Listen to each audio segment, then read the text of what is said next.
Düsseldorf এরিনায় ম্যাচের শুরু থেকেই বল দখলে রেখে খেলার চেষ্টা করে জার্মানি ও হাঙ্গেরি।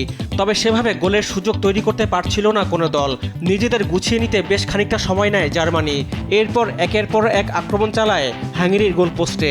২০ মিনিটে জামাল মুসিয়ালার পাস থেকে দুর্দান্ত এক শট নেন ফুলক্রুক। তবে সোজাসুজি সেই শট সহজেই আটকে দেন হাঙ্গেরির গোলরক্ষক পেতার গুলাসি। ম্যাচের ২৭ মিনিটে আবারও ঝলক দেখান মুসিয়ালা ফুলক্রুক জুটি। তবে মুসিয়ালার পাস থেকে এবার আর গোল করতে ভুল করেননি এই জার্মান ফরওয়ার্ড। এরপর প্রথমার্ধে জোড়া আক্রমণে গোল করতে ব্যর্থ হন কাই হাভার্টস। প্রথমবার হেড ক্রসবারে লাগার পর দ্বিতীয় শট গোলপোস্টের বাইরে মারেন তিনি। বিরতির পর আক্রমণের ধার বাড়ায় জার্মানি। তবে তখনও বোঝা যায়নি কি ঝড় অপেক্ষা করছে হাঙ্গেরিয়ানদের জন্য।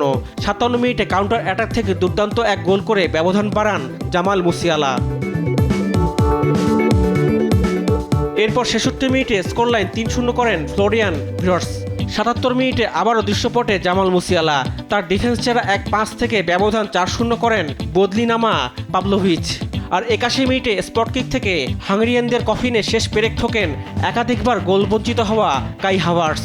অন্যদিকে পুরো ম্যাচে সেভাবে ভালো কোনো সুযোগ তৈরি করতে পারেনি হাঙ্গেরি। অন্য ম্যাচে ঘরের মাঠ ফিলিপস স্টেডিয়ামে বসনিয়া অ্যান্ড হার্জেগোভিনাকে ৫-২ গোলে বিধ্বস্ত করেছে নেদারল্যান্ডস।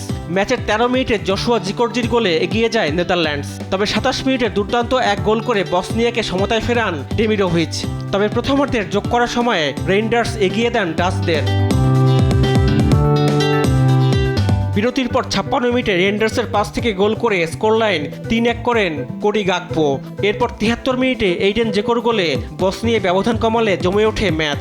তবে ৮৮ এবং যোগ করার সময় ভেঘোর্স এবং জাবি সিমন্সের গোলে ৫-২ গোলের বড় জয় নিয়ে মাঠ ছাড়ে ডাচরা।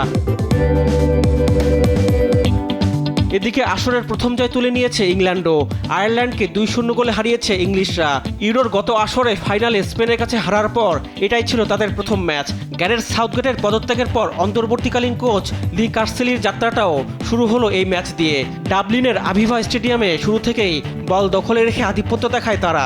শুরুতে অবশ্য ভালো কোনো আক্রমণ করতে পারেনি ইংলিশ ফরোয়ার্ডরা। ১১ মিনিটে ডেকলান রাইসের গোলে এগিয়ে যায় তারা।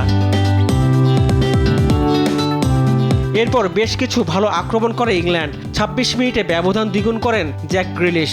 বিরতির পর অনেকটাই এলোমেলো ফুটবল খেলতে থাকে দুদল। প্রথমার্ধের দুর্দান্ত ইংল্যান্ডকে খুঁজে পাওয়া যায়নি দ্বিতীয়ার্ধে। বলার মতো কোনো আক্রমণই করতে পারেনি তারা। অন্যদিকে আইরিশরাও কোনো ভালো সুযোগ তৈরি করতে পারেনি।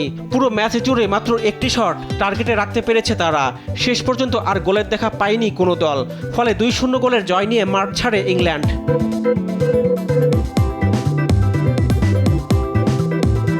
রিফাত আঞ্জুম, দেশ টিভি, স্পোর্টস ডেস্ক।